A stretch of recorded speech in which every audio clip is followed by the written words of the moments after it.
Welcome to the Seven Figure Builder Show. My name is Juli Baranik, founder of Seven Figure Builder, where we help high achieving CEOs connect with their dream clients to scale to seven figures and beyond. And I'm here today with my friend Brandon Ward. Hey, Brandon. Hey, Julie, how's it going? It's great. I am thrilled to chat with you today. Same. I appreciate you having me on. Of course, of course. So, first and foremost, where in the world are you? In the Charlotte, North Carolina area, about 35 minutes north of the city. Nice, nice. I'm on the East Coast too, so we're not all that far away. No, I love this time of year too around here. It's very nice. Oh, yeah, it is. It's gorgeous.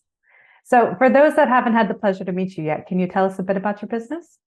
Yeah, so I'm an entrepreneur, do quite a few things, mostly podcaster, have a couple of podcasts that I produce. So I'm a content creator. My wife also has an online blog and brand that she's building, and I do some operations and business stuff on that side with her. And then I also do a little bit of business brokering, so helping transactions with private businesses where I can. That's kind of a side thing. Got a bit of a squirrel brain, if you will, I guess, with the things that I'm involved in. So I think entrepreneur is a nice catch all, but the big focus is content. Nice, nice. I love it. And for those that aren't in the podcasting world, of course I am, and I love it. But talk to me about how you can use your podcast to create basically unlimited content. Like, what does that look like? Well, the format that I use is long form conversations. So the majority of the conversations are 45 minutes minimum, and they tend 45 minutes to an hour and 15 minutes is typically what we do on both of the podcasts that I one I co-host, one I'm a solo producer and host on. I bring other guests on. I've done a lot of solo podcasts as well. But the great thing about that is you have open, candid conversations with a lot of really intelligent, strong people in their fields. I speak to a lot of therapists, coaches, consultants. So in that time period, a lot of nuggets come out of that. And honestly, I allow curiosity to lead those conversations a lot, which is, as you know, as a podcaster, Julie, it's honestly, it's a very privileged position to be in, to be able to talk to people like this and do this for a living. So that curiosity leads a lot of, I think, interesting things come out of that. And so I use tools that help me identify pieces in those conversations that allow to repurpose a lot of that content. So in a 45 minute to an hour and 15-minute conversation, there's a lot of nuggets that can come out of that you can leverage and share on social media. You can publish those shorts on different platforms. So that's what I do. I love that. I love that. And that sounds like a long and arduous process. So, do you have like tools or specific things that help speed that up that you found? Yeah, AI has been a huge boost for me personally. I also have tools that I use that I systemize with. So ClickUp is my project management tool that I use, which is basically my goal is to identify each piece in a process that I'm doing and create a task or a subtask for that. The vision is always thinking forward as I'm doing a lot of things right now, producing some of these shows, but in the future, as I grow and increase the revenue, to hire for those certain tasks and then delegate those tasks. So the upside of doing it this way is you have a process that's baked in, leveraging those tools, and you can replicate it. I use Loom for educational stuff, so recording short Loom videos to kind of educate on the process there. And then AI tools have been huge, as I mentioned a second ago. I use a tool for my shorts, which is called Opus Pro. It goes through and analyzes the episodes and then cuts up a bunch of, you can do 30 seconds or less or up to 3 minutes, and it gives you a score on those. And so you can go through and quickly edit those transcripts and then schedule them out on social platforms. That's been phenomenal, as opposing to have to do that manually.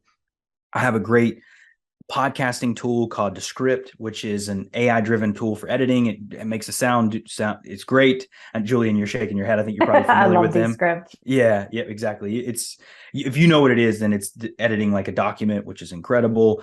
And then Chat GPT has been a huge help too, in the sense of organizing my creative process, helping brainstorm things, especially around transcript work, coming up with show titles, tags, all that kind of stuff.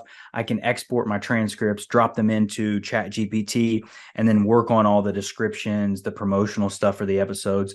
So it's not replacing any of that creative work for me, but it's basically taking a lot of that rudimentary or routine work and allowing the tools to take a lot of the lift off, because otherwise it would just be very, very mundane.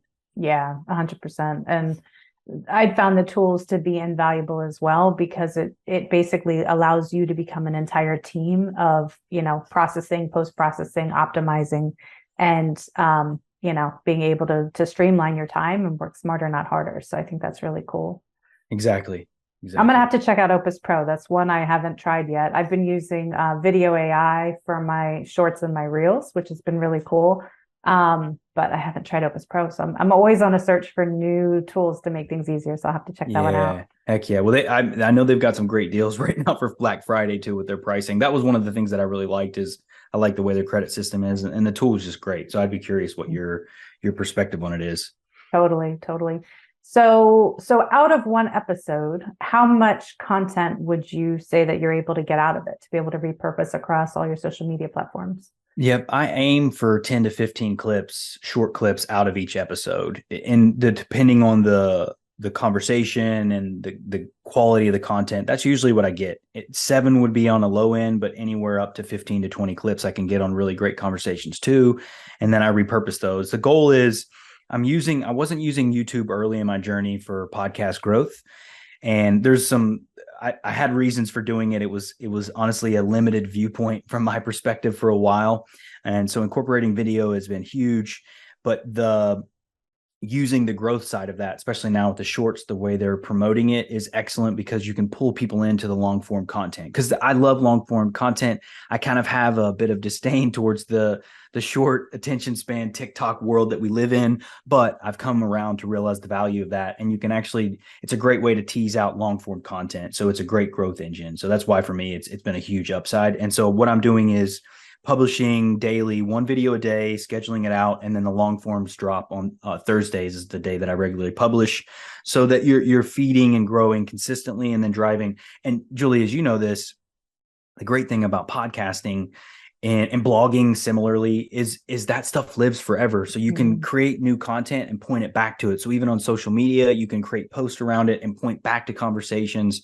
So that's one thing that I love about podcasting and the YouTube combination is it's living there ideally forever, as long as you're not doing things to get tagged or removed off. But in an ideal time, you're building that content in a library, and it's going to live there for a very long time, so people can find you over the years. Yeah. And how have you seen that play out with SEO? Like when you punch in your name and all the Google search results show up, like has that been a benefit for you? It has been, and it's already, that's something, and YouTube's been working really hard over the last few years. I think because they were long form for so long, there's a lot of long form content or the longer form content getting into the shorts game. They've really changed, I think, their dynamic for search. I created a political channel back in 2017. We don't have to get into that. It was politics is a very messy world. I'm glad I'm not in that world anymore, but the research, the growth, the SEO component has come a long way from since then. And I'm surprised that when I type in my shows or things that I'm looking on, things are coming up, and they have a research component too now. I think what's helpful about that is you get a sense of, are you creating content and hitting your target market based on what they're showing you too? Right. On the research side. So it's a great way to validate what you're doing too. So I've found that to be helpful for both research and validation for what I'm doing. Definitely. Definitely. And how have you seen that that's grown your business? Like for people that are thinking about podcasting and maybe on the fence, like what would you say to them? It's very underrated. And I think we have this idea that it's very saturated. There are a lot of podcasts out there, but most people quit. They don't get beyond 10 episodes. Mm-hmm. And if you're an entrepreneur or a business owner, and particularly if you're selling products or services, especially if you're a service-based business, there is no better, like a podcast gives you a direct means into often your ideal clients and prospects. You can have incredible conversations with them, and they're going to divulge these juicy details about their journey, their pain points, and their challenges on your show, which is helpful for your prospects, your clients, and it's going to give you a better idea of how to serve them. So it's just it's almost a cheat code, really, like getting into your ideal market. And it's also an incredible way to build authority. That was one thing that I didn't expect, is when you're consistent. And I think, and Julie, I'd be interested in your perspective on this. Podcasting is one of those things where you do have to, you got to treat it like a job. It's a business that you're building. Right. Getting regular with your publishing is key, so that you showing consistency. But when you publish on a schedule and you're showing up consistently, there's a level of authority that comes with that. Even if you're a small, like my podcasts are still very small, but the people that I've been able to get on the show, the people that I've been able to talk to and engage with are very, very strong in their fields. And that's because of the consistency of showing up. And once you get kind of beyond 20, 30, 40 episodes, they're like, this person's serious. And so it brings a level of authority that I think people don't recognize. Even if you don't become some mega successful podcaster, people make the mistake of realizing that you just need a little tiny pond and you can do really well in your little market, depending on what you're doing as a business owner, because you can build a community around that. And I think that's a very underrated component. Yeah, 100%. I'm a huge, huge fan of podcasting. Obviously, like I said, I'm in this world. And right now I'm doing anywhere from like 1 to 3 episodes a day.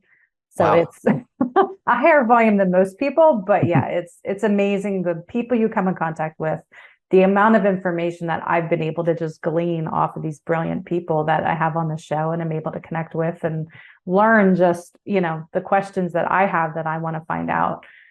Which ultimately is what my audience wants to find out, right? So I'm like your sleuth and able to find out information. So I couldn't rave more about it. If you're thinking about it, jump in. Don't be overwhelmed by the number of podcasts that are out there, because it's just like websites. Like there's a million websites out there, but you can still elevate yourself over everybody else. You can still dial into your dream clients and bring them into your world. Don't be overwhelmed by it. So yeah, Julie, that's a great point too, because what we realize, because there's so much out there, it's not that things are saturated, it's that you have to communicate enough to where you clarify what you are and what you do and who you are. That takes time, so you can carve your space out. There's actually still all this expanded open space on the internet and the content space that's waiting, but people have to step into it. And sometimes it just takes that time to kind of let your message get out there, plant your flag so people know who you are and what you're doing. And that just takes time. But to your point, it's incredible. And just embrace the growth mindset. You're going to mess up. It's going to be choppy in the beginning. You're going to probably hate your first episodes. That's totally normal. Like you got to get into the groove of it. So I love that, Julie. Just get in and do it and learn as you do it. Totally.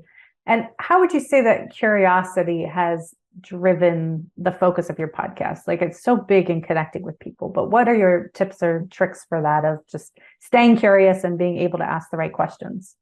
Well, honestly, the things that I talk about on my show are things that I genuinely love. Like I read about these things, I study them, I watch YouTubes, I listen to podcasts. So I have a deep love for the things that I'm talking about. It's personal development, it's entrepreneurship. So the 2 podcasts that I have, one is called Order Within. It's about self-mastery. And then the other one is called The Inner Entrepreneur, which is about the inner world of entrepreneurship. Both of those things have transformed my life. I get to talk about things that have impacted me, and I get to talk with really brilliant people, just as you were saying, who are doing things that I haven't heard of that can help people, can help us level up as humans. And so that curiosity really drives everything that I do because I'm genuinely interested in it. I think it's podcasting or content of this nature won't work if it's just trying to make money. I think the curiosity piece is crucial because it does drive you said it too. You're asking the questions that you're thinking about, genuinely thinking about, and then your audience gains from because they're in your shoes in a way. So it's the same approach for me. I get to learn from brilliant people and I'm curious how they do it, what works, what doesn't. And then it flows, which I think it's authentic. And I think that's the key too, right? Is it allows us to be authentic when we lean into our curiosity. Yeah, 100%. And how would you encourage, and you kind of touched on it, but like for podcasters to have fun in their podcast? Like so often in business, especially, we get burnt out and it's hard to just maintain that joy and passion and curiosity like you talked about. But what are your thoughts with that? Take the long vision. If it's something that you want to do, bring the marathon mindset to it. And think about a schedule that you can be comfortable with creating. Like it's very impressive, Julie, that you can produce 1 to 3 episodes. I wouldn't recommend that to most people. I was just going to say that's uncommon, right? Yes. Like that's something that I talk about with my wife a lot too, is planning the content that she's creating on her blog. It's all about this sustainability for our efforts. So there's a ton of advice out on the internet about how much you should be posting and all this stuff. Find what works for you and stick with a schedule. If that means it's once a month, that's fine. I think the thing is you just got to commit to a schedule, commit to the process, and realize that it's a long game. This is not a get rich quick scheme. There's a lot, you talk into a void, like when you're in the beginning, and that's hard. That's why a lot of people don't last. And I know you know that, Julie. Mm-hmm. So lean into that uncomfortable space and recognize that that's part of the process, but trust it and allow yourself to honor what you're doing and then take that long view and just stick with it. That's really what it comes down to. Yeah. And that's actually kind of the cool part is when you're starting that honestly, nobody's listening, which which on is a one good hand, thing. Yeah, it feels intimidating. Like, why am I doing this? But on the other hand, you can polish your craft before you really get that big audience. And then you get to look back at those first episodes and you're like, oh God, I've come so far. Exactly. You're able to see that growth and that transition. So don't get overwhelmed. Just, take that step, pick a name and do it. Exactly. Go watch Joe Rogan's first podcast. It was him recording into a laptop, really crappy camera. Like, so if you watch some of the most well-known YouTubers or podcasters or whatever, go look at their early stuff. It's a huge journey, right? To your point. So, and it's honestly a blessing. I would be terrified if I was brand new and I had a huge audience. Like, that's a lot of pressure. So it is. Anyway, it actually gives you the freedom to make mistakes and learn and grow. So I love that. Totally. So in all that you do, how do you define success? What does that look like for you? Freedom is the most important thing for me. Freedom to live true to my values, freedom to live an integrity-driven life. I have a family. I've got a young daughter. I'm happily married. I met my wife in California. I'm originally from West Virginia, but we moved from California out here to North Carolina to have a more balanced lifestyle. So for me, it's about owning my life, owning my time, creating something that will be lasting, hopefully beyond me, something that I could potentially share with my family, and honoring the values that I live by. That's really so much of what it's about for me, is just being able to live an integrity-driven life and do what matters to me. And I genuinely believe in the things that I'm sharing and talking about on the show. And it makes me, I need to do it for my spirit and my heart. Otherwise, I've made the mistake in my career seeking money only, and it always ends up burning out. I always end up making it doesn't work. So I feel like the integrity driven component is so crucial for success for me. Yeah, no, I couldn't agree more, because when you're doing it for your inner passion, your inner focus, your inner fulfillment, then the rest is noise, right? The rest is details, and the success will follow because your authenticity shines through. Like, that's what people see. They see that you're not after a money grab. It's serving the people that you love for the passion and focus and transformation that you're after. Exactly. I love it. So you just started a new podcast, right? Can you tell us what's happening next in your world? Yeah. So that's been fun. It's interesting. Adding the second podcast to the process really forced me to level up my processes, because I had to systematize more, because it was a higher level of production. And thank goodness for these tools like that. But that's an example of getting outside of my comfort zone. I love what I'm doing. I feel very, very privileged to be talking with my co-host. His name's Paul Ryan. He's ran a successful distribution company in Ireland. So that's what's crazy. I live in North Carolina. He lives in Ireland. We met through a coaching pod. Wow. And we're creating a show together now because of the internet and what's possible. And so I'm still producing my Order Within. The name of my podcast is Order Within. I've got a lot of great guests that have been coming on, which has been insane. And then the Inner Entrepreneur has been growing. That's the name of that second podcast. So we're growing. We're just getting that base of shows together. And then my wife, I'm so proud of her and her brand that she's building. So we're really tag teaming on a lot of this, working on leveling up for 2024, the earnings that we have in our businesses that we're doing, and showing the world what we're made of by really creating something that we believe in and impact. So I think that's really what's on the rise, is continuing the chop wood and carry water methodology. Yeah. Now, that's a really good point, though, and we've all heard it, but I think it's important to hear again that success comes after doing the things over and over and over and over again, right? It's not always glamorous. It's rarely glamorous, frankly. Rarely. Those glimmers where, that glamour shines through, but otherwise it's the hard work and everything at the bottom of the iceberg that you're actually seeing, not just the tippy top of, that success. So I think that's really cool. Exactly. Awesome. And I'm curious, if you had the attention of the whole world for 5 minutes, what would you tell them? Greatness lives inside of you, and your heart, the spirit that lives inside of you is calling you forward, whatever that message may be, whatever that drive may be that's living within you. Honor that voice, honor that message, honor that heart, and take the courage, find the courage in yourself to share it with the world, because all of us have gifts and talent and value to offer the world. And the world is a better place when we honor those things in our heart, honor those things in our spirit, and we share it with others. We create this communal component of life. And I really believe that greatness lives in all of us. And by honoring that, we can elevate the status of the world, and we can all live in an incredible, wonderful place. It's already a wonderful place. There's always room for improvement, but there's this magic that lives in each of us. And I just encourage everyone to really lean into that and believe into it. It's changed my life. I've seen what it does to other people, and I know it's there. You just got to tap into it and believe into it. I love that. I love that. Thank you, Brandon. So where can people find you in your shows? How can they support you in your work? Yeah, so I'm active on LinkedIn would be my most active platform. So Brandon L. Ward is I think if you do LinkedIn/Brandon L. Ward, I'm also on Twitter at Brandon Lee Ward. My it's orderwithinpodcast.com is the link there. And then I got a couple of YouTube channels. You can find me that as well. So all that stuff's on my LinkedIn though. If you want to hit me up, if you're interested in potentially coming on a show, you can hit me up there as well. But otherwise, I'm around. I love it. And we'll have all the links below so people can come check out both the shows and all the work that you're doing. But I really appreciate you being on today. This was awesome, and sharing the power of the podcasting world. I can't preach it enough. So I really appreciate that. Well, thanks, Julie. My pleasure. And I appreciate you having me on. It's been fun. Yeah, of course. And if you found value in this episode, please do share it. That's how people find us. And you can find me at sevenfigurebuilder.com. And I look forward to seeing you on the next episode.